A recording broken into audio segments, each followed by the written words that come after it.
I'm deeply honored to be asked to deliver this year's Lenz lecture at Naropa University. So let me first of all express my profound gratitude to the university and the committee for the Lenz Foundation lecture in particular for including me among the distinguished speakers who have been part of this lecture series. I admire the Lenz Foundation's vision, which includes seeking to, quote, to give birth to an American society that reflects the universal Buddhist values of wisdom, compassion, and mindfulness, end of quote.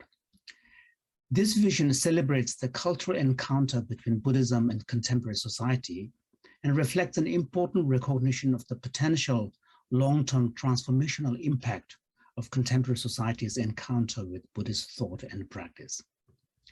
That this lecture is established at Naropa University, which was founded by one of 20th century's most influential Buddhist teachers in the West, Chogyam Trungpa Rinpoche, is most appropriate. So I would like to situate my own presentation today within this larger context of cultural encounter. The presentation seeks to offer an account of how, according to classical Buddhist traditions, we might understand the way in which enduring mental transformations take place. Now, before I zoom in on my chosen topic, let me reflect briefly on the very nature and scope of this important cultural encounter. Paul Tillich, the noted historian of religions, predicted that from the meeting of Christianity and Buddhism would come a spiritual revolution. He was clearly onto something. However, to date, the real impact-making encounter turned out to be not so much between Buddhism and Christianity per se, but between Buddhism and contemporary culture and society of traditionally Judeo-Christian West. The social, cultural, and historical aspects of this story on the encounter between Buddhism and contemporary society is, needless to say, complex. Even a cursory glance would reveal the role of key figures from all major Buddhist traditions, including especially His Holiness the Dalai Lama, as well as seminal figures in form of Western Buddhist teachers, not to mention scientists and scholars interested in Buddhist thought and practice. One helpful way conceptually is to distinguish between two interrelated but distinct strands within the impact of this cultural encounter. One is the emergence of what might be called contemporary Buddhism in the West, American Buddhism, European Buddhism, and so on, while the other is the impact of this encounter on wider contemporary culture and society. It is this second aspect that has been the primary interest of His Holiness the Dalai Lama, for whom I've had the honor to serve as his long-term interpreter. The Dalai Lama's own engagement with contemporary culture and society is the second part, is the one that he is most interested in. The Dalai Lama's approach is best captured by his often repeated statement that he is not interested in propagating Buddhism in traditionally Judeo-Christian societies. Rather, his interest is to explore what contributions can be made to wider humanity from his own Buddhist heritage. He calls this approach secular and universal and believes that dialogical engagement between Buddhist thought and practice on the one hand and contemporary culture and knowledge, especially science on the other, has the potential to contribute towards humanity's well-being. As part of this process, the Dalai Lama has called upon the scientists to employ the same rigor and tools that led to sophisticated clinical knowledge of pathologies of the human mind and the development of therapies based on this, to explore positive qualities of the human mind as well. This way, he envisions more evidence-based secular mental training practices could be developed based on exploring the rich suite of contemplative practices and techniques available within the Buddhist traditions.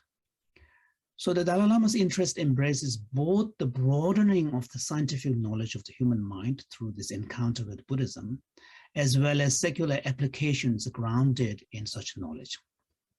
Now today, a large part of this kind of work takes place under the broad umbrella of a newly coined term, contemplative science. Now, in any meaningful encounter, whether it is cultures or peoples, no sides remain unchanged. As to how Buddhism itself might be impacted through this encounter is something history will tell. On the part of contemporary culture and society, however, some of the impacts are quite noticeable already. Just to list a few, there is, for example, the emergence of an entirely new field called contemplative science. And of course, Mind and Life Institute, for which I've had the privilege to be on the board for a long time, an organization founded by the Dalai Lama, co-founded by the Dalai Lama, has played a seminal role in giving birth to this new field. Then there is the growing body of Buddhist-derived clinical applications. And of course, there is a widespread adoption of secular contemplative practices of mindfulness, emotion regulation, compassion, loving kindness, and so on. So today, there are not only many standardized programs like MBSR, mindfulness-based stress reduction, or MBCT, mindfulness-based cognitive therapy, MSc, mindful self-compassion, and CCT, compassion and cultivation training, which I had the privilege to develop at Stanford, and CBCT, cognitive-based compassion training, which is based at Emory University. So these programs are disseminated by certified instructors, and many of these programs are also backed by substantial body of scientific research on their efficacy. Now, while acknowledging that there are indeed challenging questions raised by this kind of secular adaptation of Buddhist-derived practices, questions such as the issue of decontextualization, the problem of possible cultural appropriation, commercializations, and so on the whole, I would argue the impact on contemporary culture and society has been hugely a positive one. In the least, this has helped empower many individuals to take greater charge of their own mental well-being through learning skills to apply their mind for personal well-being as well as for a healthy relationship. Now, to date, however, much of the focus on the part of the researchers and developers of program when interacting with Buddhism have been really on the practices and techniques. And on the part of the clinical research also, the studies on the applications have been mostly about effects of the training based on evaluating pre and post interventions.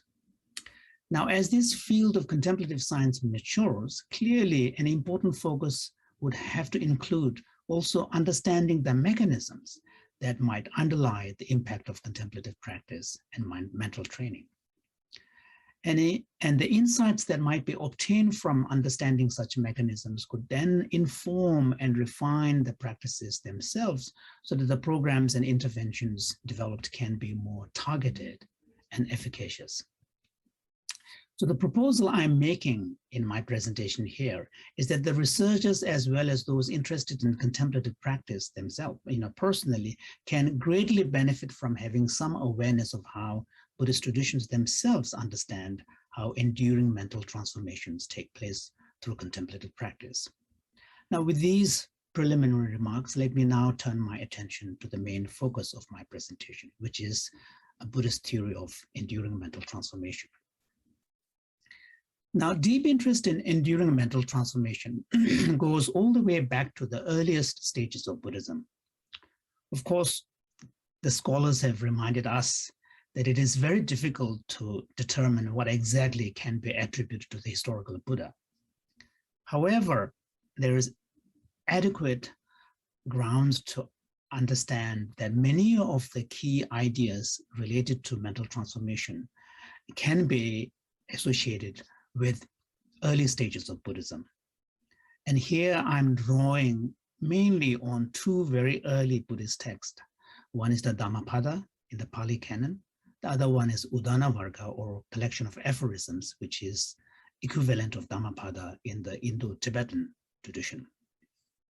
Now, if you look at these very, very early textual sources and the tradition that goes with them, we can identify certain key ideas and approaches that are part of that overall Buddhist understanding of how enduring mental transformations take place. One, the first is what I would call the primacy of mind. Those who are familiar with Buddhism will be familiar with the phrase referring to body, speech, and mind as the three doors.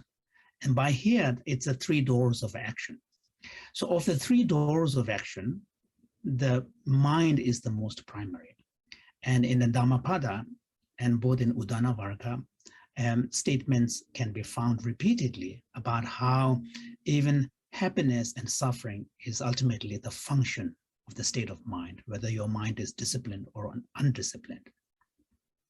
And also, for example, the analogies are used in these texts showing how, actions follow and suffering or happiness follow the states of mind, just as the wheels of a chariot follows the legs of a horse that is pulling them, or the shadow of a person follows the body. There is also this understanding that, the mind, when it is, the key to happiness really lies in, transforming one's mind. So here I will, just to give an example or a taste, I'll cite one stanza from Dhammapada, which is also from Udana Varga. And here I quote, "The mind is fickle and flighty. It seizes on whatever it fancies. Excellent is the one who has calmed this mind. Disciplined mind leads to happiness," end of quote. So here we have this understanding how, the key to happiness and key to elevation of suffering really is the sort of state of mind. And this language, sometimes you really kind of, is presented in another way, which is the language of self-mastery. The Buddha is very famous for his quotation that you are your own master. And for the same reason, you can be your own enemy. And so I think this idea of self-mastery and disciplining your mind, observing your mind, guarding your mind. So these are the key phrases that are really part of that whole discourse. Another important idea in Buddhism that we find from the earlier sources is the recognition that at the root of our suffering is a grasping on our part. Mind, the sort of undisciplined mind, manifests primarily in the form of grasping. And grasping can take, various forms. And the three main forms it takes are really identified as attraction or attachment, and aversion or turning away because of our dislike, and delusion, sometimes in the form of indifference, but also in the form of a distorted engagement with the object. And a key concept that is brought early is the idea of a craving, which is in fact compared to the word thirst. And tana is the Sanskrit word, has the quality of this idea of being thirst, like when you're really thirsty, you crave for water. So this grasping is the ways in which our mind manifests is also recognized as the source of suffering. Another important point that is being brought up is that how unguarded mind, can really be another door through which sufferings can really manifest. And unguarded mind is compared to, a damaged roof. So there are beautiful passages in Udana Varga as well as Dhammapada where, unguarded mind lets open and making one vulnerable to powerful afflictions like, anger, aversion, and jealousy, and so forth. And then another important idea here is that it is the insight into the nature of reality that really is the key. And so the insight into nature of reality, given that grasping and distortion and delusion is really the source of suffering, insight into nature of reality, primarily in the Buddhist context, takes the form of more of a negation. So in the early teachings of the Buddhism, we see emphasis placed on understanding the nature of reality in terms of impermanence, no self, and so on and so forth. On the more affirmative side, a key idea is the concept of interdependence, so that we don't get locked on and fixated on some intrinsic object objective reality out there. So these are powerful, insights into the nature of reality. So the key idea here is that it is the insight, cultivation of insight into nature of reality that really can lead us to freedom from suffering. And then another, salient point that emerges from all of this, with this emphasis on observing the mind, guarding the mind, and disciplining the mind, is the idea that the human mind can be trained through cultivation. And of course, there is the recognition that this is not an easy task. So here I will quote from Dhammapada as well as Udana, where it says, mind is restless and deceptive. It strays afar and is hard to guard. Just as the fletcher straightens his arrow with heat, so the wise should tame his mind, end of quote. So here you have this idea that mind can be trained. It is difficult, but it can be trained. And the training, a key element of that training is the idea of meditation. Now, when I use the term meditation, of course, meditation is an English word, but people often forget that when we are using the word meditation today in contemporary English, most of us are using not in the way in which it was meant originally, like in Descartes' meditations, but here we're using meditation to convey a key Sanskrit or Pali term, and the Sanskrit term is bhavana. So it's a practice, and bhavana, it's important to, it's helpful to understand what the term bhavana connotes. Bhavana connotes a sense of cultivation. And then the Tibetan equivalent of the word for meditation or bhavana is gom, which connotes the idea of cultivating familiarity. Cultivating, familiarity with a particular way of seeing things, a particular way of behaving. So it's a kind of a formation of a habit through constant cultivation. So I think it is important to recognize that meditation is varied, and meditation should not be confined only to the idea of stilling the mind and quieting the mind, which is sometimes how it is understood in the West today. But meditation in this broader classical Buddhist context has a broader, understanding and role. And of course, one of the most important examples of such disciplined cultivation in the early Buddhist texts is really the four foundations of mindfulness. Application of mindfulness on the body, on the feelings, on the mind, and on the contents or objects of the mind. So already we can see in this, formula of the four applications of mindfulness, a kind of a deep insight into how mind works. If you look at the progression from body to feeling to mind to the objects of the mind, you can see a progression from the object that is grosser, easier to grasp, then gradually moving towards subtler and subtler, and finally to the contents of thought. So we can already see a kind of a understanding of the progression in the training.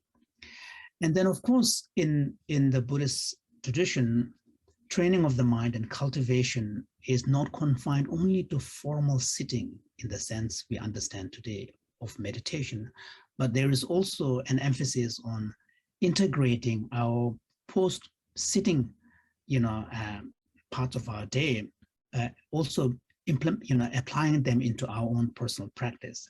So in other words, we could use the contemporary language of referring to that as everyday mindfulness practice. So in the early text, it lists, the few important practices that are part of the post-sitting period. These include what is called guarding the sense doors. And the idea is that our engagement in interaction with the objects or the world around us, manifests through our senses. And if we can find a way to stand guard at the gateway of these senses, we'll be able to really kind of observe and maintain our posture vis-a-vis reality. So guarding the sense doors is an important practice. And here it's a kind of a, primarily the practice is, more like everyday mindfulness, paying attention and being aware. The second practice is what is called acting with awareness. So this is like bringing self-awareness into everyday action. And that again is a powerful practice. And then the text also speaks about the importance of maintaining a healthy diet and also having some healthy relationship with sleeping. So there is a deep understanding of the entirety of the human psychology, that are part of human behavior. Now, these are the key really ideas, but then when we are instructed on how do we then actually put it into practice, what is the practical application? And here the text speaks of what is called the threefold training, the training in morality, concentration, and wisdom.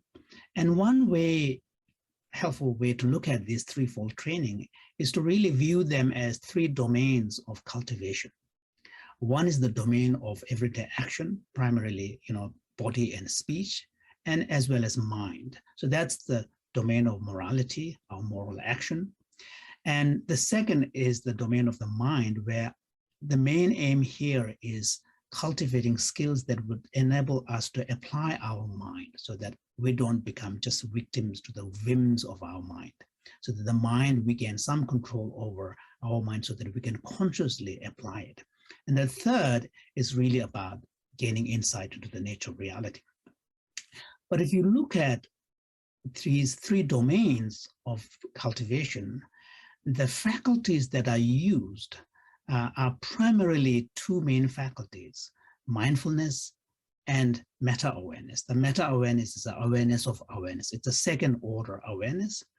And of course, these are the two main faculties that are used in a formal sitting practice.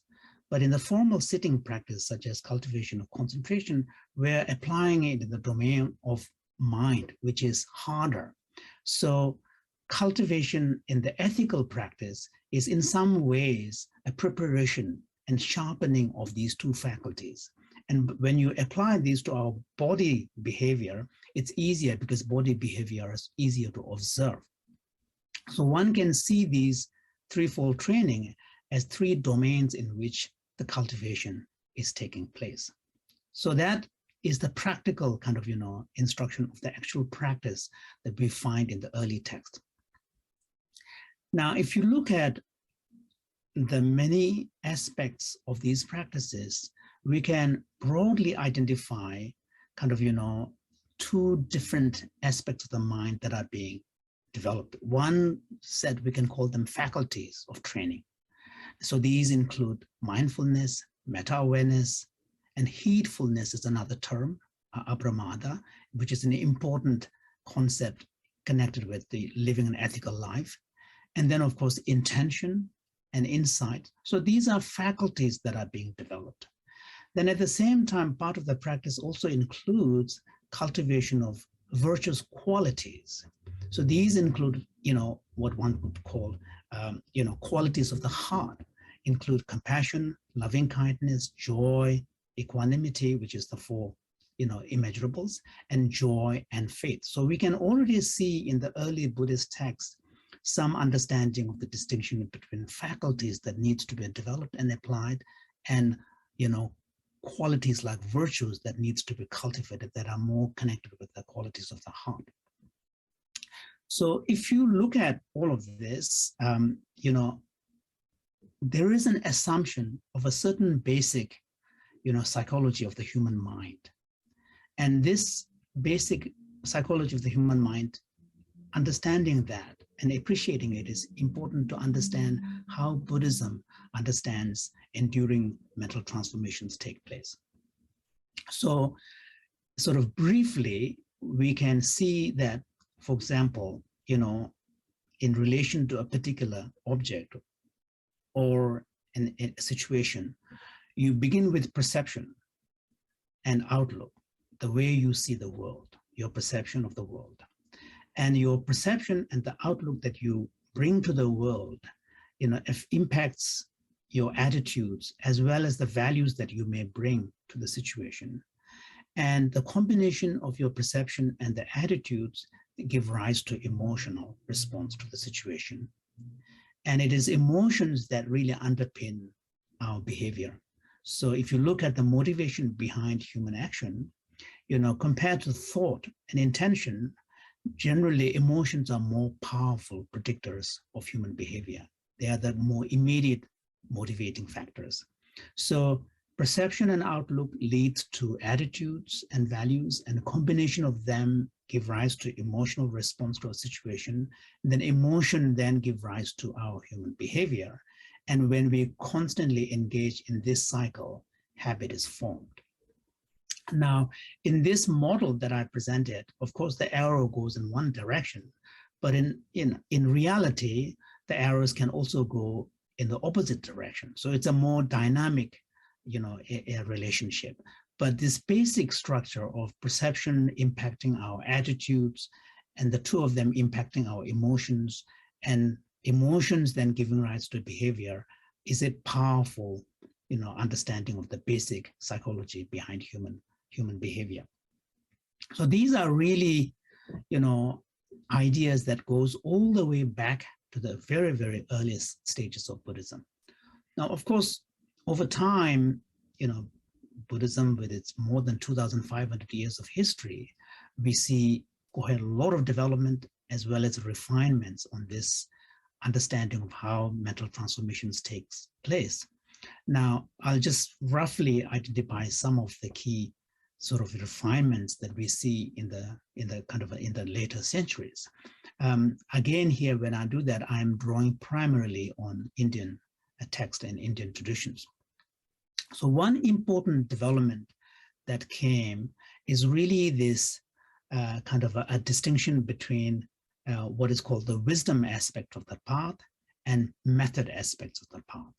So, of course, already we saw in the early teachings of the Buddha, attributed to the Buddha, there is a distinction between faculties and qualities, virtuous qualities. And also there is a lot of emphasis on cultivating insight into the nature of reality. But this explicit, language of method and wisdom and compassion, sort of pairing the two, is really found in a little bit later sources.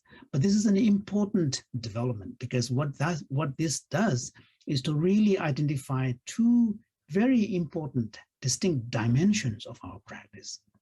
And these two dimensions actually, when they are cultivated, they actually are cultivated in different styles of practice.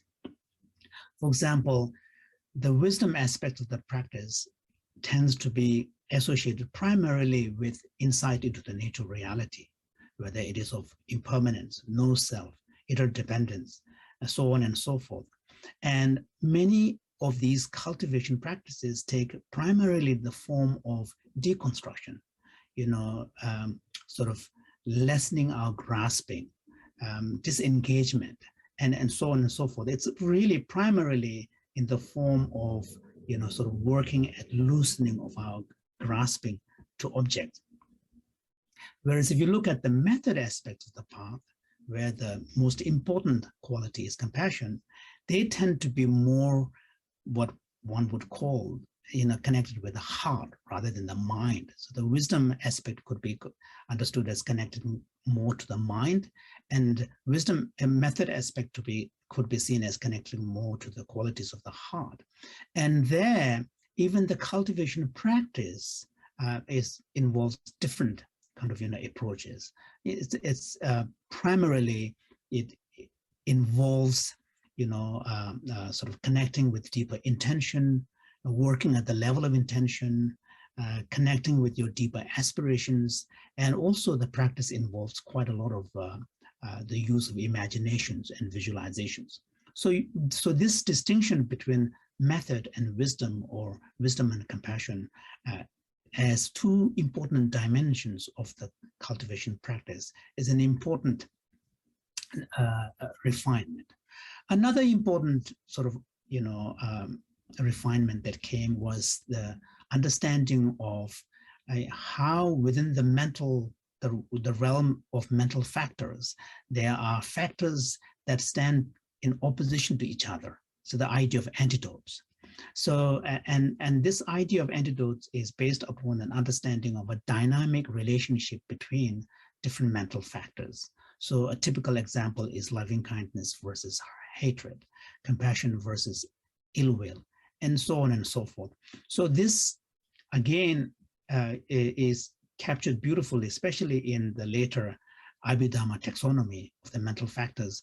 But the main point is that this understanding and fine-tuning of the understanding of the antidotes, antidotal factors within the mental, mental world is an important refinement. And often the analogy of how heat can remove coldness is used as an important example. So when a room is cold and then you turn on the temperature, as the temperature sort of increases gradually, and once the temperature gets to a point where you want it to be, then not only is the coldness gone, but many of the attendant effects of coldness, like shivering and so forth, they are also removed. So the way in which the opposing factors interact with each other and undermine each other is beautifully captured in this concept of antidotal factors. And this, I think, is an important refinement on the Buddhist theory of how mental transformations takes place. Another important development is the understanding that is, most sort of famously captured in Dharmakirti's text, where contrast is drawn between the qualities of the body, like athletic prowess or capabilities on the one hand, and mental qualities and mental training on the other. So you have a contrast drawn between physical training versus mental training, and the physical training, such as ability to do a long jump or high jump, versus cultivation of compassion. And the contrast is based upon two premises, recognizing two differentiations. One is that, given the nature of the basis upon which the quality is based, body versus mind, there's a limitation. So the athletic powers, such as ability to jump high, an expert, athlete may be able to jump very high, compared to ordinary people like us, but there is a limit beyond which the person is not going to be able to jump. And that limit is because of the fact that that ability is grounded in the body. In contrast, qualities like compassion and loving kindness, because it is grounded not in body, but in the mind, is understood to have a potential for limitless cultivation, hence the idea of immeasurable. Another important point distinction that is drawn is that with athletic ability, even though a great athlete may be able to jump so high, but the athlete needs to keep jumping and keep that practicing. And every time he needs to exert a new effort, in order to make that jump. Whereas in contrast, in the mental domain, once compassion has been cultivated to the point where it becomes spontaneous and effortless, then later only the situation has to arise to elicit compassion. But on the part of the person, there's no need for further effort, full activity to generate the compassion. So this idea of the stability of the basis of the quality, as well as the potential for it to become effortless. So that, I think, is an important development that came in later texts. And then another important point, which I think is a crucial one, is the distinction between what is called the three levels of understanding. Understanding derived from hearing, understanding derived from contemplation or reflection, and understanding derived from meditative cultivation. Now, of course, these three levels are based primarily in relation to insight into the nature of reality, but what they refer to is a progression from an initial stage. For example, if we are thinking about, say, impermanent nature of all phenomena, initially our understanding may be more of a hearsay, something that we have heard from someone or we have read about it. But over time, as we contemplate deeply, and we, in some sense, to use a kind of a modern language, we process it, that knowledge, then we are able to internalize it. And at that point, conviction begins to arise. And so that is the second stage, where your understanding is no longer just based upon hearing. It has reached a point where it has become an understanding derived through contemplation, where you have your own, use your own understanding. And then through constant cultivation of that understanding, you can get to a point where that understanding of impermanence of phenomena comes to you naturally. So that's the meditatively derived understanding. So you can see the stage here moving from initial effortful conscious activity to gradually, over time, internalization and processing it gets to a point where it becomes effortless. Now, we can see the same thing in relation to even the qualities of the human mind, say, for example, compassion. Initially, a compassion for total strangers may be elicited when the total stranger is in an acute suffering, but normally it doesn't arise naturally in us. And also compassion for all beings doesn't arise naturally. So initially, we need to consciously cultivate it, meditate upon it. But over time, through cultivation, we can reach a point where it becomes effortless. It becomes almost a second nature. So we can see how progression through cultivation, through meditation, through cultivation, what was initially conscious, effortful activity can become effortless at the end. So these three levels of understanding, kind of framework really brought a clearer understanding of the progression of mental states and the qualities that we are trying to cultivate. Now, here in understanding how one moves from an effortful conscious activity to an effortless activity or understanding, Tsongkhapa, the 14th century Tibetan master, talks about the role of what he calls ascertainment, or Tibetan word is ngepa.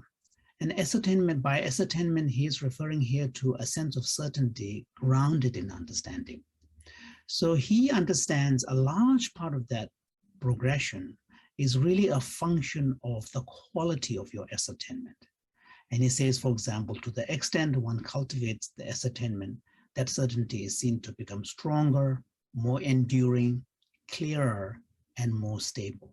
So he understands, at least in relation to the insight aspect of the path, that the progression is really a function of the quality of refinement of your ascertainment, say, for example, whether it is no self or impermanence. So that, I think, is an important point. In any case, the key message from the three levels of understanding is the recognition that we can move from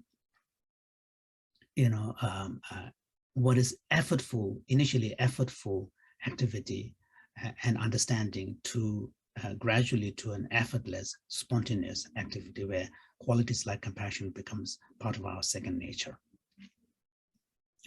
Now, in the Tibetan tradition, all of this dynamic kind of understanding of how mental transformation takes place, how the role of cultivation ethics, cultivation of mind through concentration practice, cultivation of mind through application of insights and wisdom, all of this is really captured in a framework of a tripartite called view, meditation, and action or conduct. View, meditation, and action, or view, meditation, and conduct.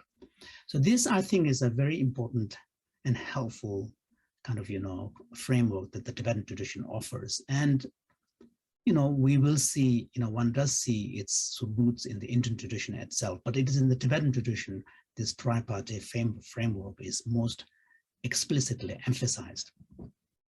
So the view here refers to the outlook that we have vis-a-vis to our own reality as well as the reality as a whole. So it's really the perception that we are talking about, how we see the world, how we view it.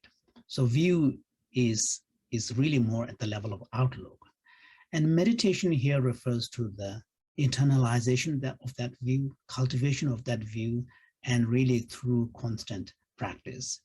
And the conduct is the sort of the behavioral expression coming out of having internalized that view through meditation practice. And these three, view, meditation, and conduct, are really understood to capture not only the dynamic relationship of all the various mental factors, but also the progression of our practice. So, and it's really recognized as having a very, very comprehensive sort of understanding of this whole kind of mental transformation that we have been talking about. So just to give you a flavor, I'll cite two stanzas, one from a 14th century Tibetan master, Tsongkhapa, and another from the 19th century Tibetan master, Zapetul Rinpoche. So let me read the first one, and just to give you a taste of how Tibetan tradition uses this framework. So here I quote, "Elimination of the two extremes of eternalism and nihilism is the view.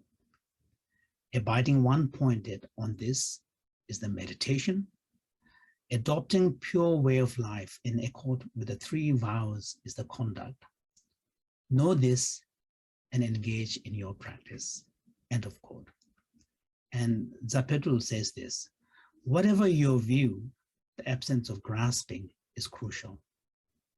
Whatever your meditation, the absence of apprehension is the key.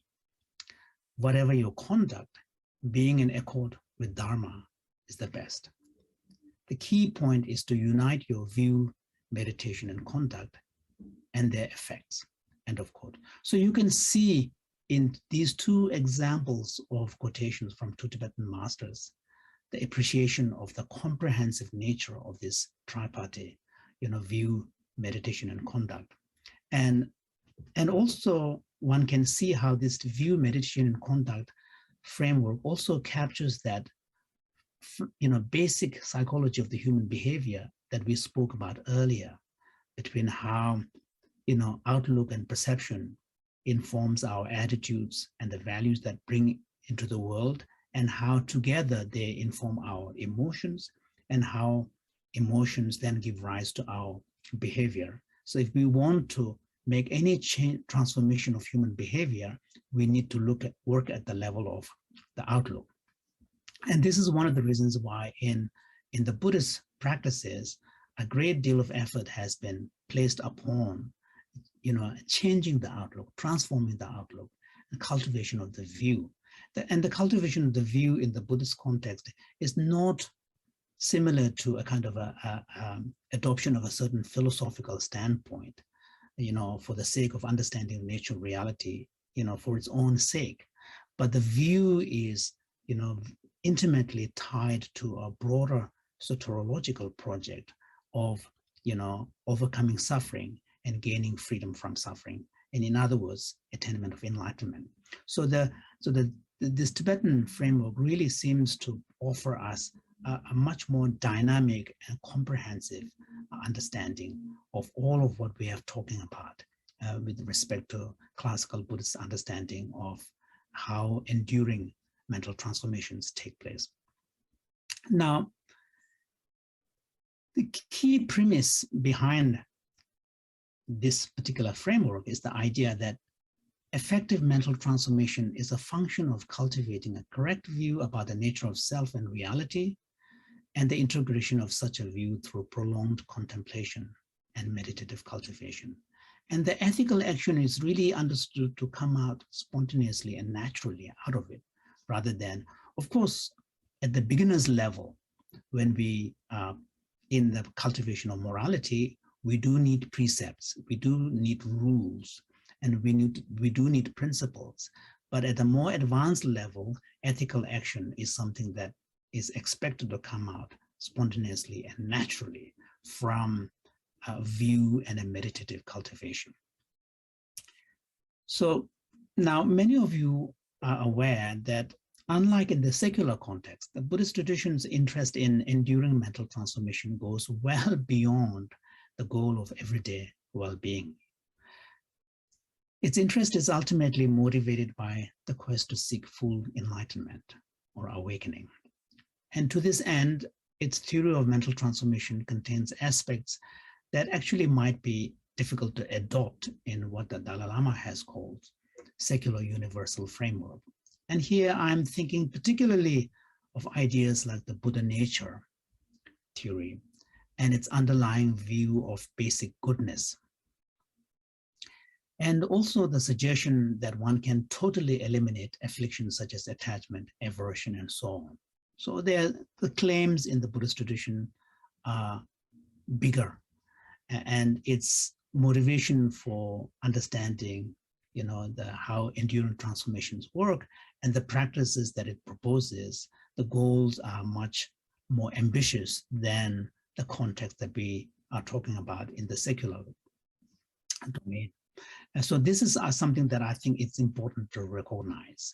But this said, I do believe that structurally, at least, many of the key aspects of the Buddhist understanding of how mental transformations take place that I've outlined here, especially drawn from the early Buddhist teachings, such as the primacy of the role of mind, the trainability of the human mind, how grasping lies at the source of our suffering, how unguarded mind open ourselves to difficult emotional experiences that we have, how insight into the nature of reality is key to the elevation of suffering, and the possibility of potential, positive qualities like compassion to become one's second nature through training. And so that how, through cultivation, what seemed effortful could eventually become effortless. I think all of these, I would argue, could be adopted without much problem into a secular universal framework of understanding of the human mind and its potential. So in any case, I do believe that there is a huge resource in the classical Buddhist, traditions, which I think, by paying attention to them, will really offer a very rich area of dialogue and interaction between, Buddhist traditions on the one hand and contemporary science, psychologies, and humanities on the other. So I think it's, the time has now come to be more ambitious in this dialogical encounter and move beyond looking at Buddhist traditions as primarily as a resource for techniques and practices. To conclude, I believe that paying attention to the Buddhist tradition's own understanding of enduring mental transformation could contribute greatly to today's ongoing cultural encounter between Buddhism and contemporary culture and society. On the scientific and theoretical side, this has the potential to help develop a more integrated understanding of the mechanisms underlying contemplative practice, an understanding that can incorporate what could be called both the brain side of the story and the mind side of the story. So when researchers of human behavior speak, I would like to see the current language of brain and behavior to be changed into that of mind, brain, and behavior. Because in the end, if the contemporary science and psychologists are not able to develop a mind side of the story, and the understanding of the mechanisms is confined only to the brain side of the story, then it has less potential to be helpful to ordinary, everyday, person who is interested in mental cultivation practices. On the application side, the insights gained could help develop more targeted clinical and educational applications so that they can be more effective. And for the Buddhist traditions, any new scientific understanding that incorporates what I called mind side of the story has the potential to bring new insights into the age-old familiar practices. And finally, for the members of the general public who are interested in contemplative practice, Awareness of the Buddhist tradition's own understanding of how enduring transformations occur can help bring greater self-awareness to their own personal practice. Thank you. And thank you for your interest and attention.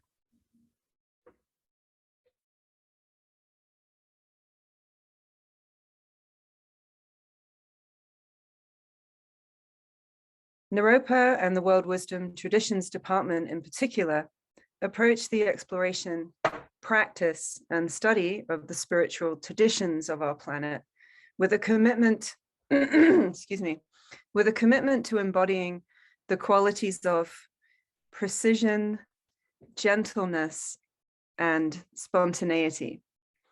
When I reflect on this stated mission, I note that these three qualities, precision, gentleness, and spontaneity, are also a good way to describe our distinguished guest this evening. So I'm honored to introduce Dr. Thupten Jinpa, a former Tibetan Buddhist monk who holds a BA in philosophy and a PhD in religious studies, both from Cambridge University. He also received his Gishi degree from Shatse College, Ganden Monastery in Karnataka, South India. Many of us are familiar with his work as a principal interpreter for His Holiness the 14th Dalai Lama, and we've benefited from his exquisite English translations of His Holiness's public teachings. Further, he's translated and edited numerous books by His Holiness, including the New York Times Bestsellers Ethics for the New Millennium and The Art of Happiness. His own publications include works in Tibetan, as well as English translations of key Buddhist texts, and his own books, including A Fearless Heart, How the Courage to be Compassionate Can Transform Our Lives, and Tsongkhapa, A Buddha in the Land of Snows. But this is by no means, he has a long list of publications and many books that we use here at Naropa in our classes. He's also the general editor of the Library of Tibetan Classics series, which includes his own translations of Mind Training, The Great Collection, the Book of Kadam, the core texts, and Tsongkhapa's Illuminating, the Intent. He's the main author of Compassion Cultivation Training, an 8-week formal program developed at Stanford University, and co-founder and president of the Compassion Institute. And I'm not finished. The list of his accomplishments and activities keep going. He's also the chair of the Mind and Life Institute, founder of the Institute of Tibetan Classics, and an adjunct professor at the School of Religious Studies at McGill University. I want to thank him personally for his visits to some of our online classes here at Naropa today and his visit tomorrow, sharing his wisdom with our students. And I also want to acknowledge his immense contribution to making the teachings of the Buddha Dhamma accessible to a global audience, noting his contributions to the field of Tibetan and Himalayan studies and the discipline of translation of Tibetan texts. And finally, express my deep appreciation of his support and encouragement for the next generation of scholars, practitioners, translators, and transmitters of the Buddha Dhamma in spiritual as well as secular contexts. So we have this wonderful opportunity for a question and answer session after his lecture that we just watched. And after some opening remarks from him, we would like to invite everyone to enter your questions into the Q&A tab at the bottom of this Zoom webinar.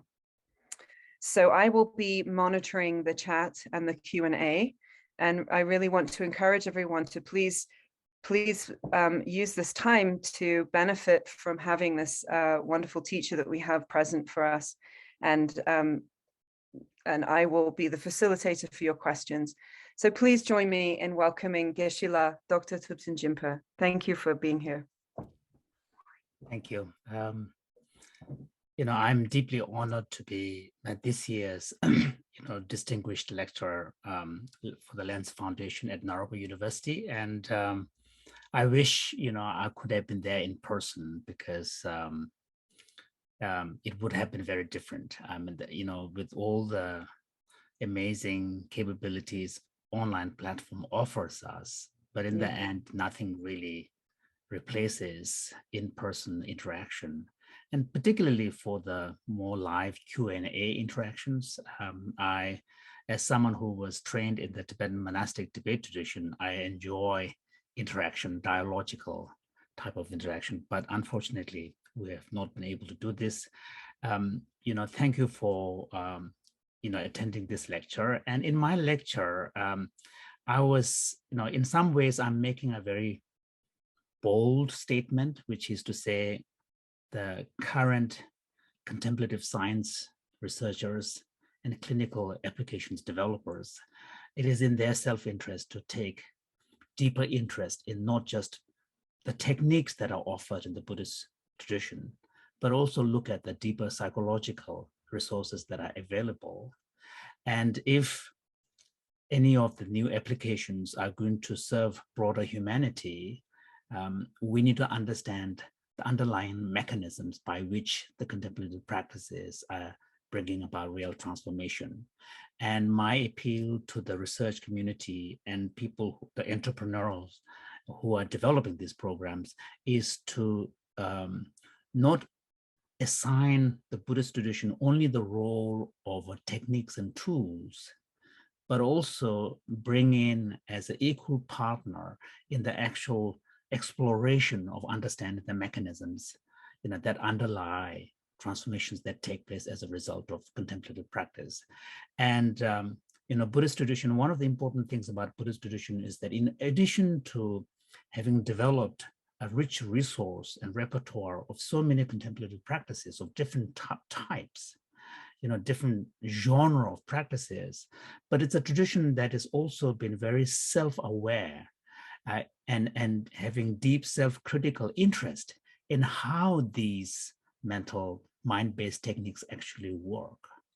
And so I think, taking that part of the tradition seriously can be of benefit in this very important interface between, Buddhist traditions, teachings, insights, and practices on the one side, and contemporary secular culture, including scientific and clinical applications on the other.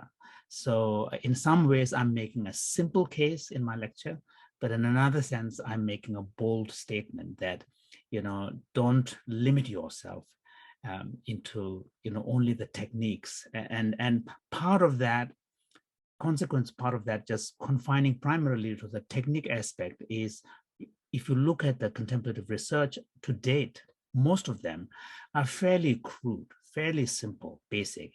It's really pre and post. Is there an effect? And then they do randomized trial control and have more active control groups and so on and so forth. But essentially, it is a pre and post looking for findings of efficacy.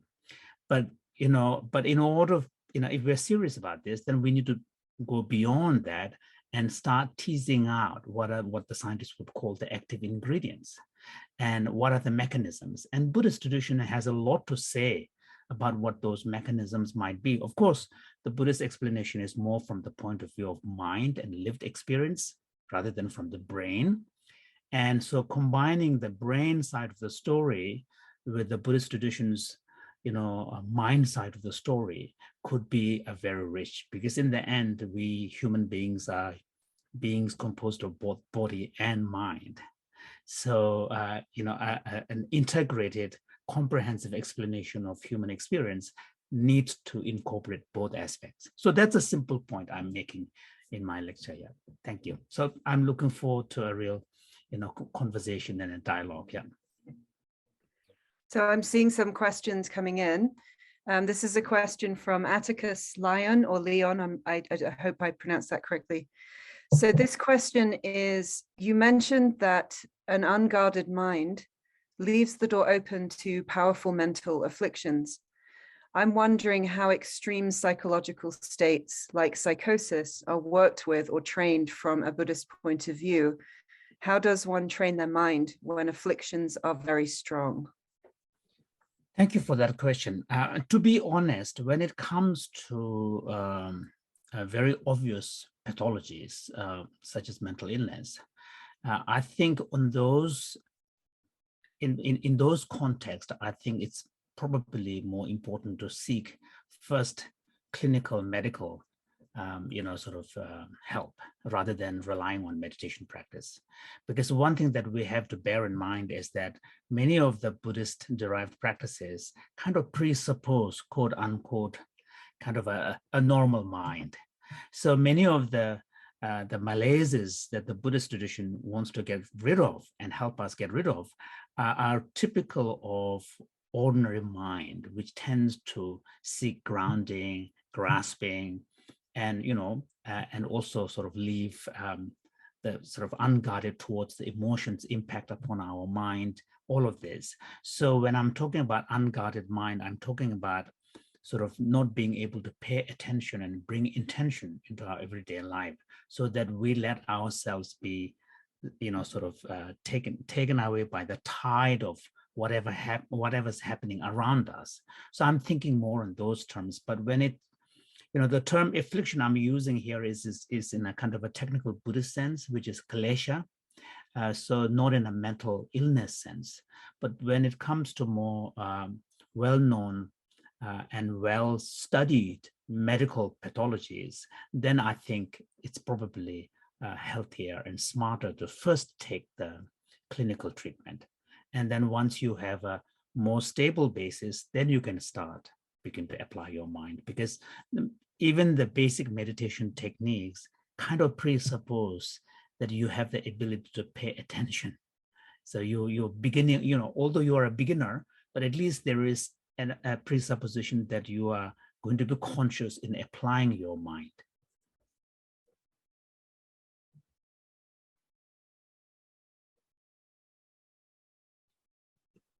Okay, so there's things coming in on the chat and the Q&A.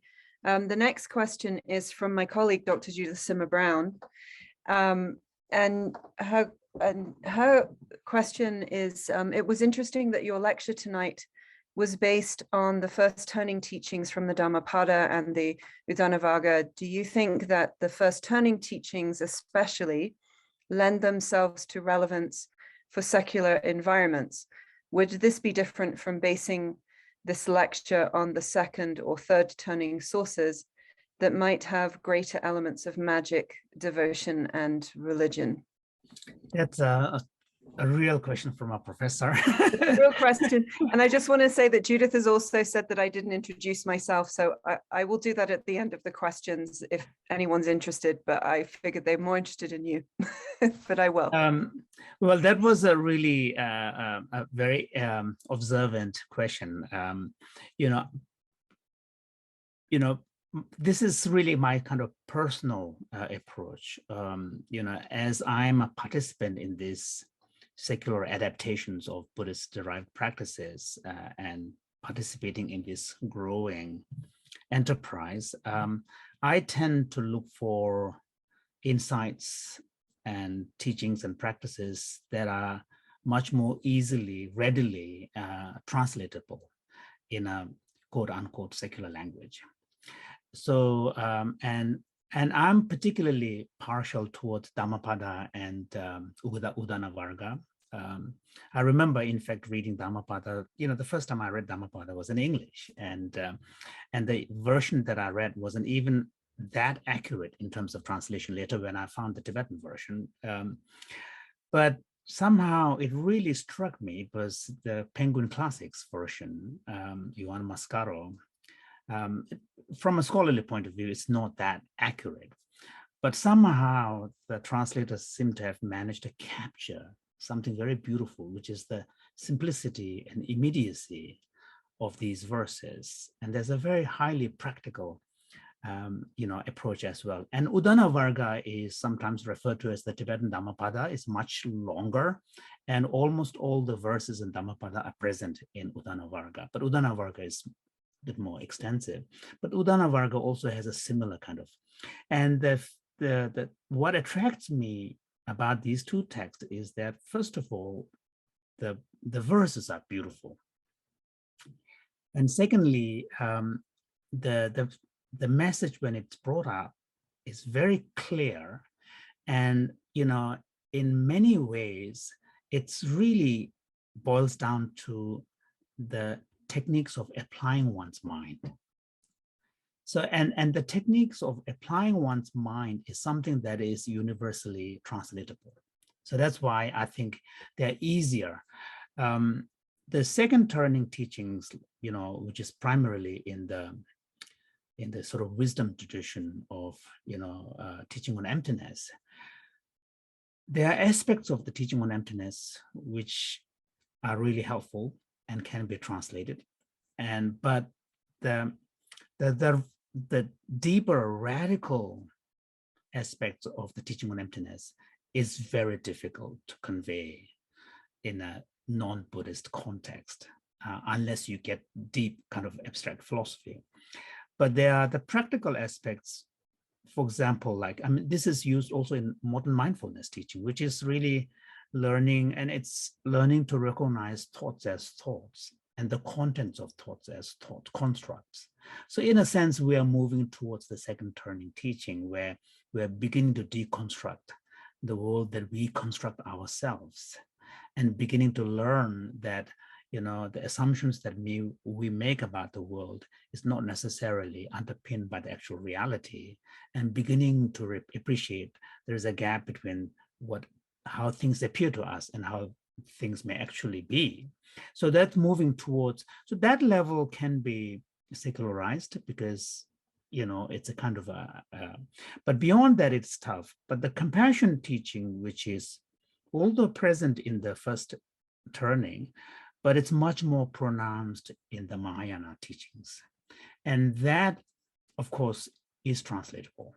There are aspects of the compassion training that cannot be brought in, such as the sort of presupposition of rebirth, recognizing all sentient beings as mothers. Those are aspects which cannot be easily adapted. But other than that, the entire teachings on the compassion can be brought in. The Bodhicitta is a tougher one because, it sort of presupposes the possibility of attainment of Buddhahood.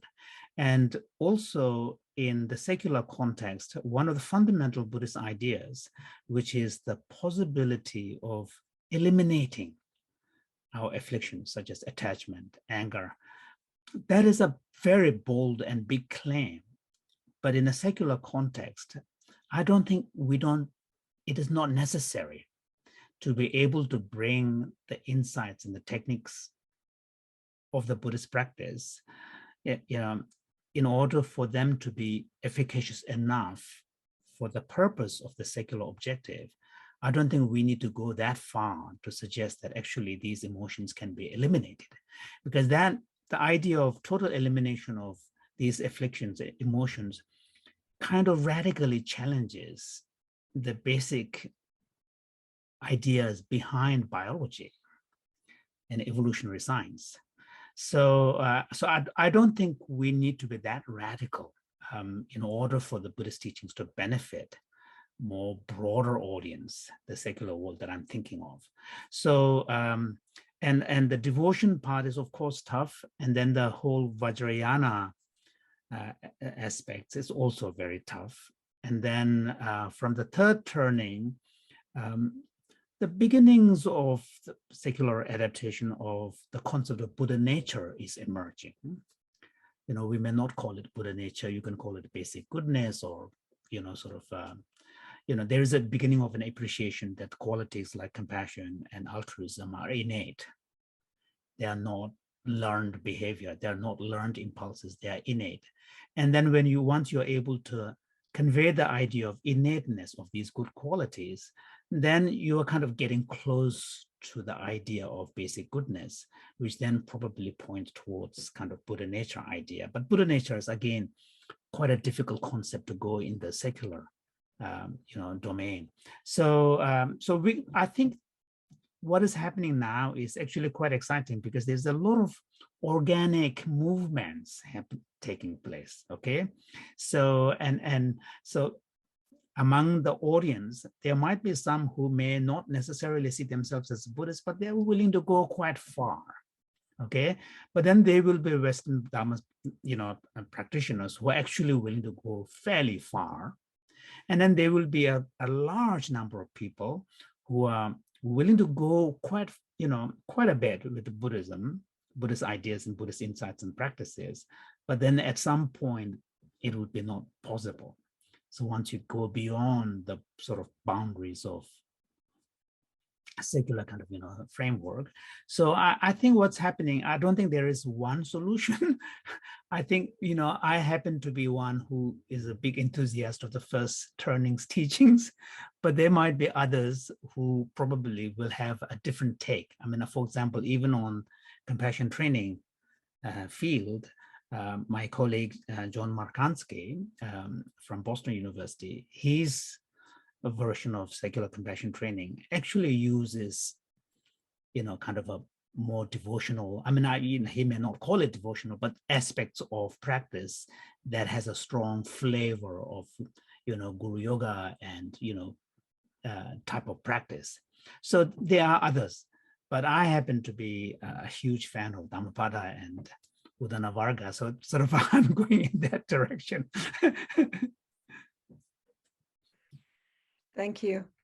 I'm a big fan of the first turning teachings too. I teach, so I'll give an introduction to myself briefly because I don't want to interrupt, but my name is Dr. Amelia Hall, and I'm the chair of the Wisdom Traditions Department at Naropa, and I also teach a lot of the Buddhism classes at Naropa, including a course called The First Turning of the Wheel. So all through your lecture, I was like, yes, yes, yes, I want to use this in my class because these are some things that our students are learning. So I have a deep appreciation for these teachings as well. So I'm going to continue. The questions are starting to come in. The next one is from Kat Pantaleo. There is a focus in Buddhism on the mind and transformation of mental qualities. Where in Buddhism does the heart come in? That's a really good question. In fact, you may not know, in Tibetan language and Sanskrit as well, we don't have two separate words for mind and heart. So the Tibetan word is sem and Sanskrit is chit, or chitta. It connotes both what we would in English call mind and heart. And it's interesting because in Tibetan, if you talk to a Tibetan person, sometimes they will, if you say think, they will probably put their hand on the head. But if you say keep that in your mind, they'll probably point to their heart. So that's a sort of so the culture kind of sort of mixes the two, and that's partly a kind of a function of the language. But one of the downside is when we translate, we have to lock onto one. So the word chitta and Tibetan word sem happen to be translated generally with the English word mind.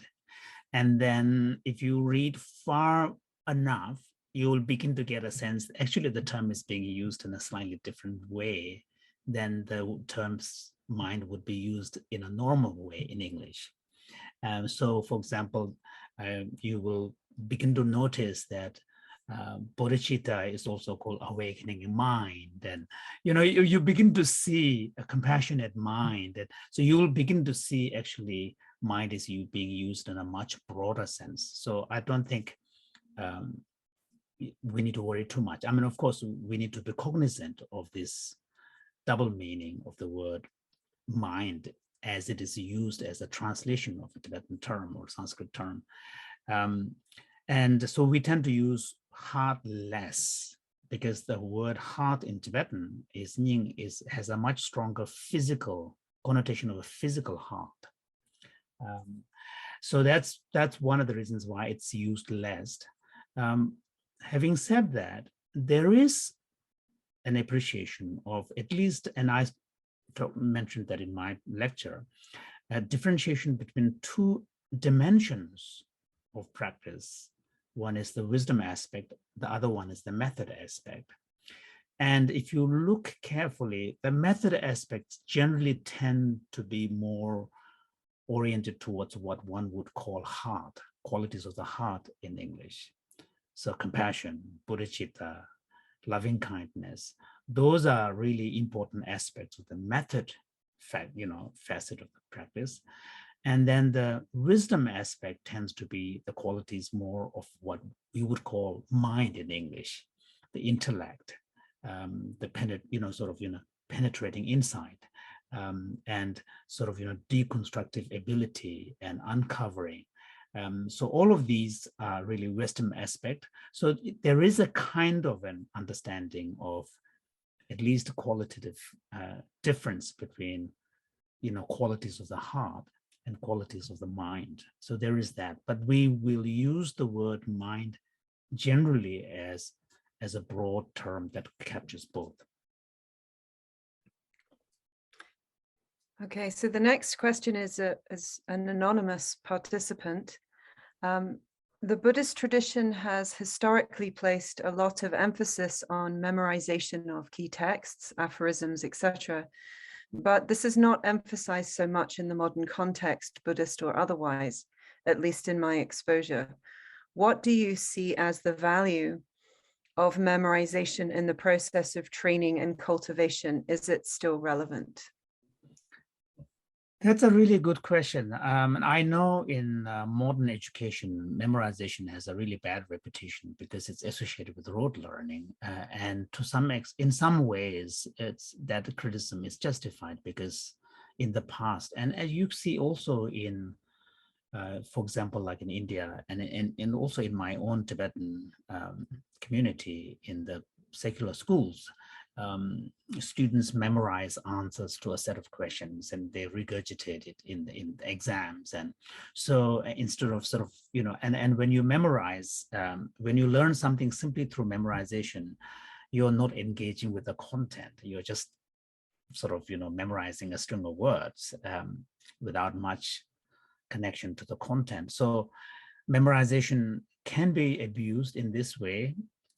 But on the other hand, I, for one, feel really, really fortunate that I was educated in the classical Tibetan monastic system where, I had the opportunity to memorize many of the root texts, like Nagarjuna's, treatise on the middle way, Chandrakirti's entering the middle way, and Dharmakirti's Pramanavartika, and especially Maitriya's Abhisamaya Alamkara, which is the ornament of clear realizations. And these are root texts written in verses. And once you memorize them, and then you study the commentary, which is for example, like the Maitriya's text is probably only maybe 5-6 pages long. If you print them out, maybe at most 10 pages long. But if you study the actual exposition of the content of that text, they are probably 500 to 600 pages long, massive volumes.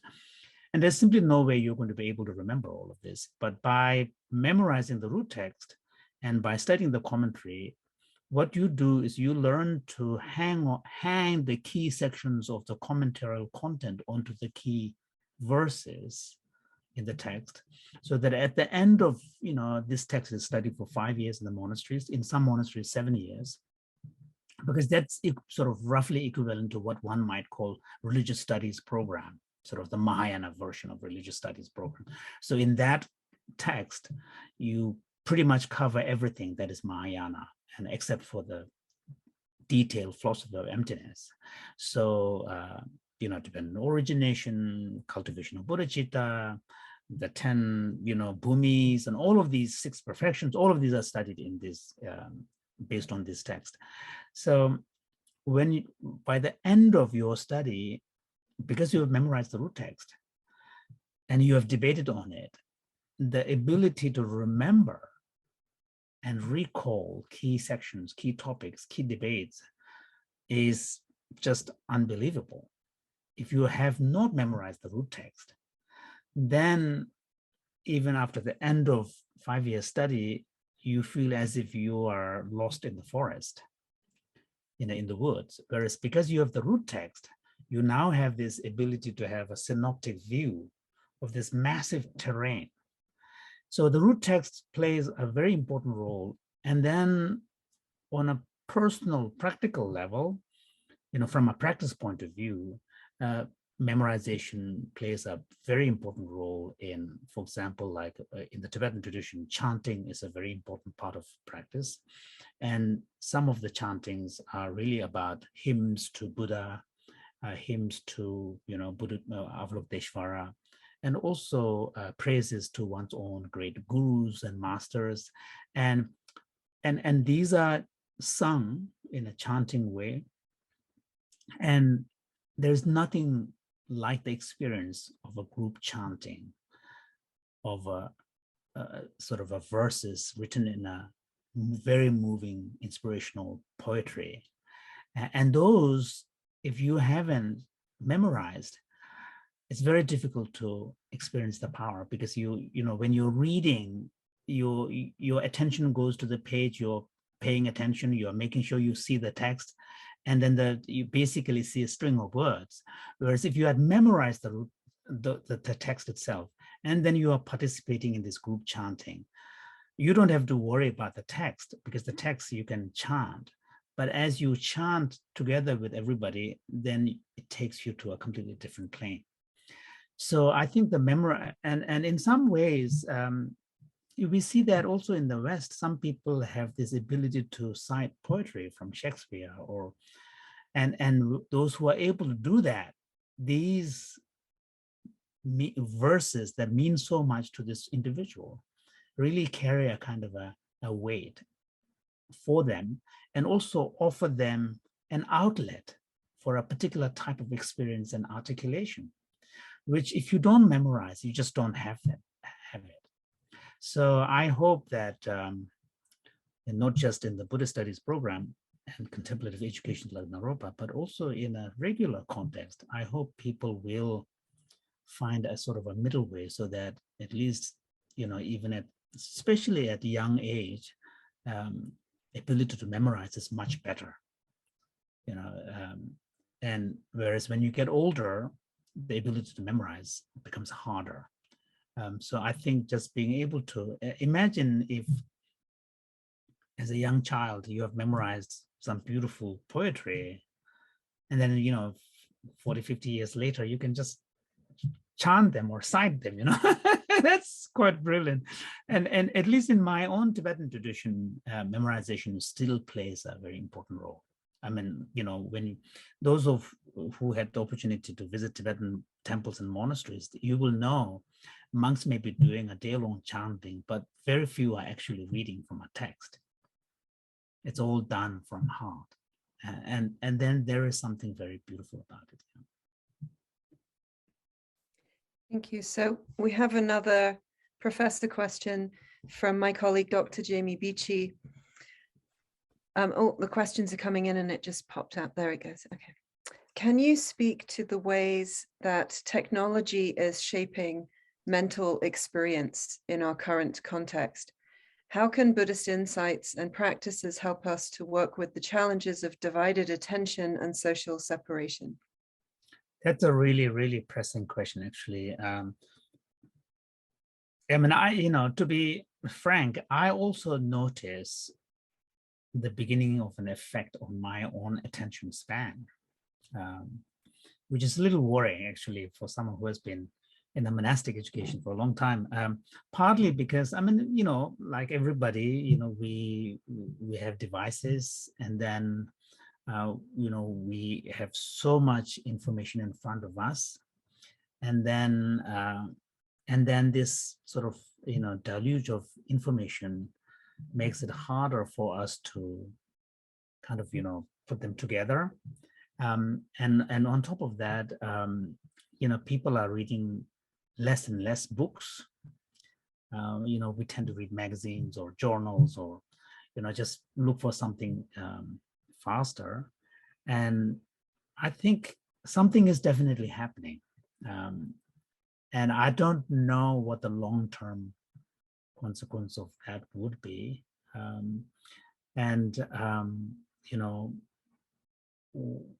mean, that's one of the reasons why once in a while I actually make it a point to read a real book, just and especially when you haven't read for a while, it takes a little time to get in. get into the book. But once you get in, then, because I've done this many times in the past, sort of, but now it's getting harder and harder to get into a book. So I worry about this, what that would mean. And the social disconnection is also something that is worrying, because, and the irony of this is that with the social media sort of as a new phenomenon, there was a belief that it offers so much ability to connect, beyond geographical space, that it will create a real kind of sense of connection. But if anything, if the negative effects have been pretty much negative, and so I don't know what all of this would mean, and I just hope that more and more social scientists would bring their heads together, try to understand, because one of the things about the social media has been, what it has done, it has given an outlet to part of human nature that has played an important role in tribal societies, criticism, rumor, and all of this. And in a tribal society, they play an important role because it's a way of, maintaining accountability. But because there is a container, the damage is not that sort of, final. There was always other forces that would rectify it. But what has happened in the digital space is that people have been given a chance for an outlet of that aspect, that is coming from the tribal side, without the countervailing forces that would have played a role in a traditional tribal society. So there's hardly any accountability. And then people just feel, anyway, but all of this has made it quite difficult. And what has also happened is that it has amplified certain types of discourse, and somehow the darker side of human nature has become much more pronounced without the more positive side having an equal voice. So I think all of this is making it very difficult to somehow find a way to understand what could be a kind of a path forward. My own feeling is probably regulation, because self-regulation isn't working. So I don't know, but I have a feeling that the current situation is unsustainable, because it has really allowed the darker side of the human nature to such a huge, megaphone, without some kind of countervailing forces that would temper it. And the end result is the tribal side of nature is just getting stronger and stronger. And the tribalism is really based upon differentiation of us from them, and when that kicks in, that kind of identification is really kind of fear-based and suspicion-based. So I don't know. I mean, this is a huge issue, and I suppose the only thing that we can do is to hope that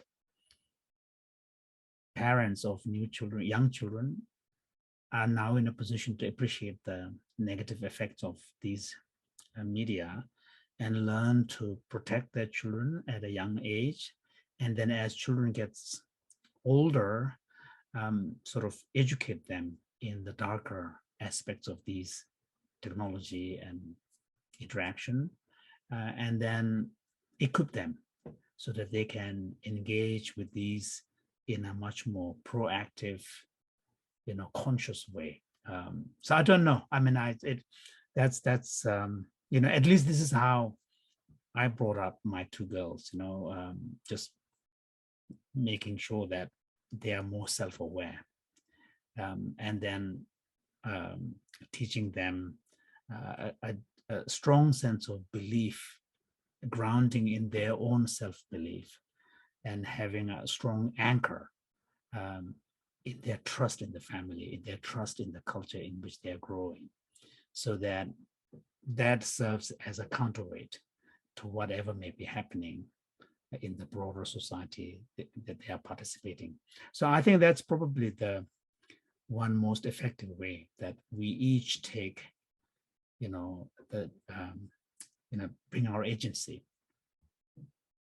But this is a huge, huge problem. Yeah. Okay, our next question is another Naropa professor, Jordan Qualia, Dr. Jordan Qualia. You described how compassion can take effort at first and grow more effortless over time. Do you understand there to be other experiential changes in compassion that correspond with this shift from effort to effortless? Put another way, does the nature of compassion also change alongside degree of effort? So when I say that, I mean compassion towards all others. Compassion in itself is a natural human quality, a capacity we have towards our loved ones.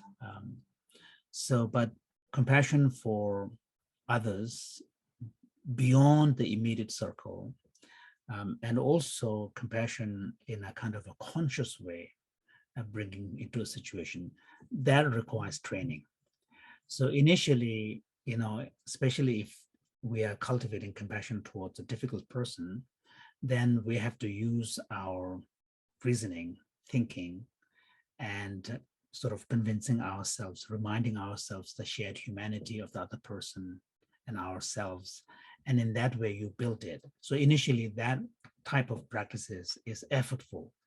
But eventually, you get to a point through training that, the simple fact that you see someone, you interact with someone, your initial response or interaction will come from a place of compassion. So this is what we see in great masters like His Holiness. There is a kind of it doesn't really matter whether he knows the other person or not. That initial interaction is really coming from this place of a shared affinity as a human being. So that, I think, comes more as a result of a training. So, and the effortlessness is a state where simply a situation would trigger without you having to go through the conscious thought processes. So that's the mark of effortlessness. Simply by turning attention, all the feeling, all the attitudes that are associated with compassion will arise naturally. So that's what I mean by it. So the compassion, and I think one of the things that happens is that, at least in the texts described, the more advanced form of compassion has a kind of a quality where it no longer requires actually a concrete object in front of you. So in some sense, at the initial stage, when we experience compassion, we need someone. We need a person who's suffering, a person who's in need. And that's one of the reasons why many of the humanitarian, kind of foundations who are trying to raise money use images of a suffering child, or the animal shelters use images of a suffering animal, because we need that concrete image to evoke that emotion in us. But there is an understanding that as compassion evolves and becomes less effortful, then gradually it also becomes more independent. It doesn't require the sort of presence of a concrete being. So in some sense, the idea, so for example, the genuine compassion for all beings, the all beings is an idea. So to have genuine compassion for all beings, you really need to evolve quite high. We can make aspirations initially, but to be truly have compassion for all beings, you need to evolve fairly high, because all beings is an abstract. So I think there is something about the training that takes you from the need for an immediate trigger to then progressively moving towards a state where you no longer need a trigger, a concrete situation to trigger compassion. Thank you. We have quite a lot of questions coming in here. I'm going to move around a little bit because I want to make sure that we have professors and students and other people who I don't know, but I want to make sure that I have a kind of diversity of questions. So I don't know if you have time for all of these questions, but there's a lot of really great questions coming in. Yeah. I want to, so I'm going to go to a question that's come in from Dorje C. And they have said, I'm very curious about differentiating feelings from thoughts. Do they cause one another? That's a good question.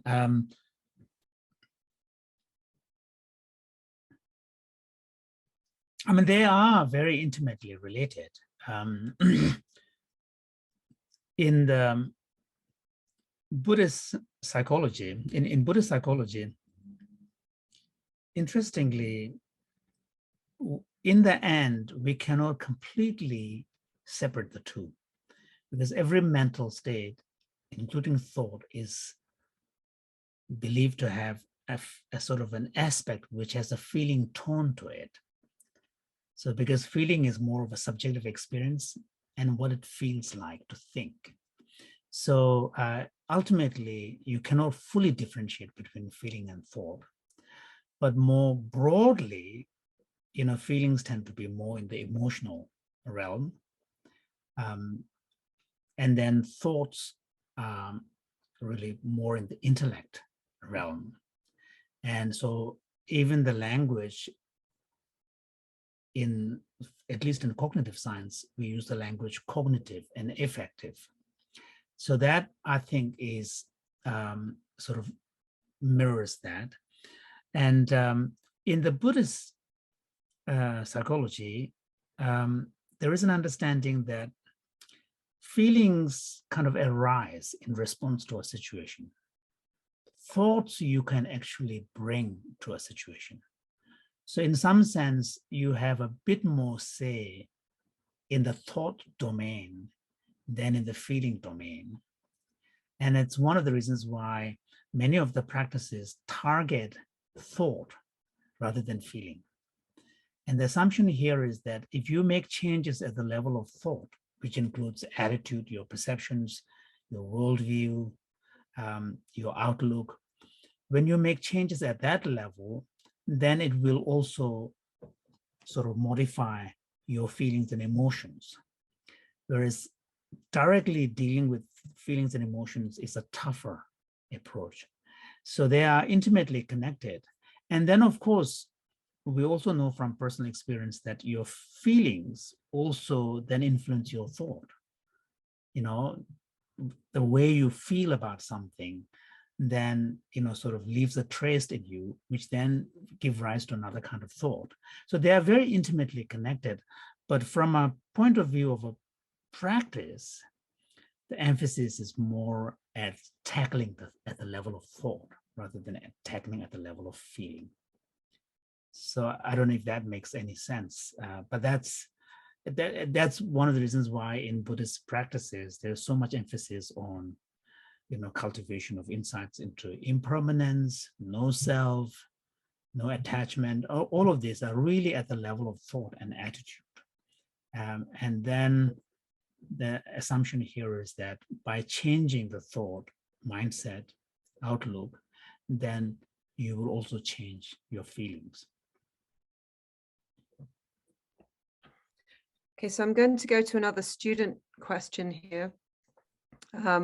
This is from Jackson Ward, who's a Naropa student. Thank you so much for your lecture and presence.